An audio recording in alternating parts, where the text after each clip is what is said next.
Hello everyone, नमस्कार सगळ्यांना. कसे आहात तुम्ही सगळे? तर हा व्हिडिओ होता मकर संक्रांतीचा आणि मी बनवली होती सणाची आमटी.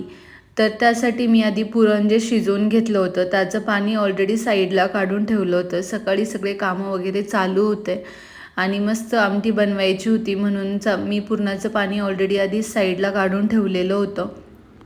तर त्यामध्ये थोडंसं पुरणाची डाळ, थोडंसं लाल भाजून घ्यायचं, चांगला काळा करून घ्यायचा आहे, कांदा, कोथिंबीर, हावरी, थोडंसं खोबरं आणि कोथिंबीर भरपूर घालायची आहे. कोथिंबीर तळून घेताना त्यामध्ये तुम्हाला थोडीशी हळद टाकायची आहे. ते सगळं बारीक वाटून घेतल्याच्यानंतर तेल टाकायचे आपल्याला पातेल्यामध्ये आणि जे घरचे तुमचे मसाले आहेत जसं की धना पावडर, लाल तिखट, घरचा मसाला, हळदी, हे सगळं तुम्ही त्याच्यामध्ये टाकायचं आहे. तुमच्या आवडीनुसार तुम्हाला जे मसाले तुम्ही आमटीमध्ये टाकता ते तुम्ही टाकू शकता. थोडासा काळा मसाला पण टाकला आहे मी त्यामध्ये आणि हे सगळे मसाले तेलामध्ये परतून घ्यायचे आहेत. आधी थोडासा कढीपत्ता आणि आपण जे आबडधोबड लसूण आणि खोबरं घेतलं होतं त्याला आधी परतून घ्यायचं आहे चांगल्या प्रकारे.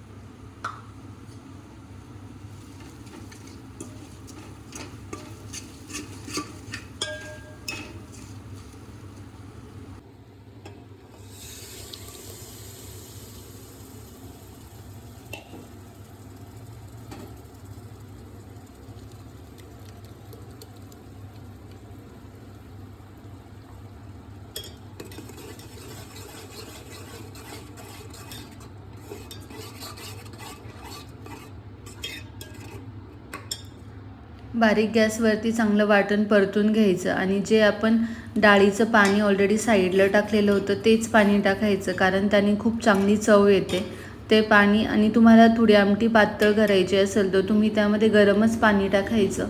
गरम पाणी टाकल्याच्यानंतर आमटीची चव जात नाही. कोणतीही भाजी असली तरी आपण वरतून जे पाणी टाकतो ते नक्की गरमच करून टाकायचं आहे, त्यामुळे भाजीची चव जात नाही. आमटी चांगली मस्त झणझणीत करायची असेल तर तुम्ही त्यामध्ये एक्स्ट्रा मसाले तुमच्या पद्धतीने टाकू शकता.